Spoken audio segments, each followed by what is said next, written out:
Magandang gabi sa ating lahat mga kapatid.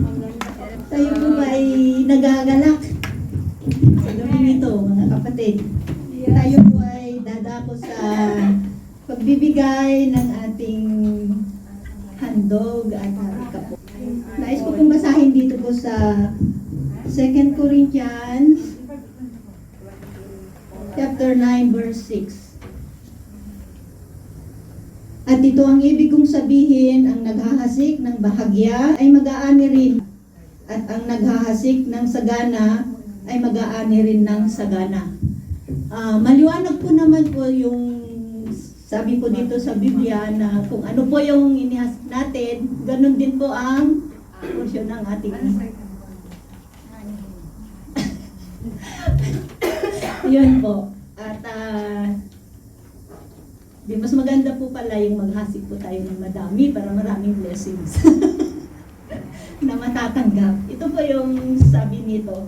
At dito sa 1 Timothy chapter 6 verse 18 to 19.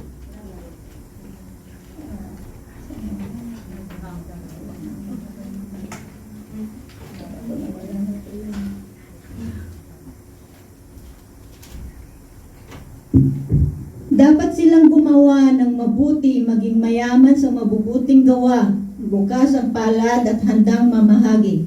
Sa gayoy magtitipon sila para sa kanilang sarili ng isang mabuting saligan para sa hinaharap upang sila ay makapanghawak sa tunay na buhay. At ang sabi po dito sa pangalawang verse, tayo po ay magpatuloy na gumawa ng mabuti sa ating kapwa dahil balang araw, ito po ay anting aanihin, may oras na pag tayo po ay makatanggap ng maraming blessing, siguro ito na nga po yung mga bunga ng mga ginawa nating mga magagandang bagay sa ating mga kapatid o kahit kanino. So, sa aking experience po, nais ko lang po konting bahagi lang. Kung tayo po ay patuloy na bukal sa loob na nagbibigay sa ating mga kapatid, ano po yung nararamdaman natin? Saya. Through my personal experience po ay napakasaya po ng feelings ko sa aking puso. Galak na galak po ako kasi yung konti na maibahagi ko po mga kapatid ay nagagalak ako na maibigay at tuwang-tuwa ako. Salamat sa Panginoon kasi sabi ko, Lord, salamat kasi kahit konting bagay lang ay nakapagbigay ako sa kapatid ko. Salamat sa inyo pong biyaya na binibigay sa akin at malaki po sa akin yun. At siyempre, hindi ko man alam kung ano po yung pakiramdam yung taong na nabigyan ko po. Pero sa akin po ay napakahalaga at napakasaya po yung puso ko. At salamat sa Panginoon dahil sa Kanya, yun ay binigay po niya. Kung ano yung nararamdaman ko, ay siya yung nagbigay kung paano ko po naramdaman yun. So, patuloy akong nagpapasalamat at ganun din po yung sabi niya na patuloy tayong magbigay, ibahagi ang ating mga blessings. Mga kapatid, may pag-abot po dito. Patuloy po tayong magbigay sa mga kapatid kasi ang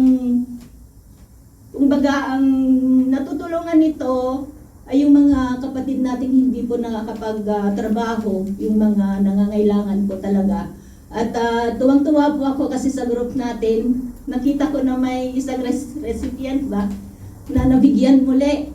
At salamat sa Panginoon, tayo ay patuloy na nakakatulong sa ating mga kapwa. So, glory to God. Di po ba napakasaya ng ating nararamdaman kung meron po tayong nakikita na ganung bunga. Amen. So, tayo po ay manalangin. Ama naming makapangyarihan sa lahat, pinupuri ka namin, Panginoon, sinasamba, pinapasalamatan sa oras na ito, Panginoon. Salamat po, Panginoon, sa inyo pong kami po ay sama-sama muli na magpuri sa inyo, sambahin ka, Panginoon. Sa oras na ito, Panginoon, itinataas po namin ang bawat isa na nandirito ng aking mga kapatid, Lord God. Salamat at nakasama po namin sila sa gabing ito, Lord.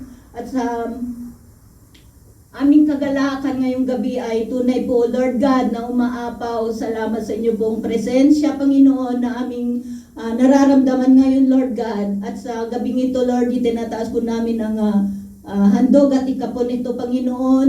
Basbasan nyo nga po ito, Panginoon, at magamit lamang ito sa inyo pong iglesia at sa inyo pong kaluwalhatian, Panginoon. Salamat, Panginoon, sa mga kapatid na patuloy na nagbibigay ang kanilang mga handog at ikapo, Panginoon. Ikaw nga po amang patuloy na magbalik sa kanila ng siksikliglig at umaapaw, Panginoon. Salamat, Panginoon, sa inyo pong pagmamahal sa amin, sa inyo pong kabutihan sa amin, Panginoon, sa aming mga trabaho, Lord, na patuloy niyo pong ginagamit na daluyan ng pagpapala, Panginoon. Dalangin din po namin na ikaw, Panginoon, ang mag-ingat sa kanila, Ama, at sa aming mga kapatid, Ama, na wala pa pong trabaho sa ngayon. Lord, alam po namin, Panginoon, na meron ka pong plano at inihahanda para sa kanila. Naway ikaw ang patuloy na magbigay sa kanila, Lord God, ng trabaho, Panginoon, at sila po ay patuloy na makapagbigay ang kanilang mga handog sa inyo, Lord God. Salamat, Panginoon, at ang mga handog na ito ay maging nawan na maging mabangong sa inyo pong harapan, Panginoon. Salamat sa inyo pong pagmamahal, sa inyo po namin ibinabalik ang lahat ng papuri at pagsamba. In Jesus' mighty name, Amen.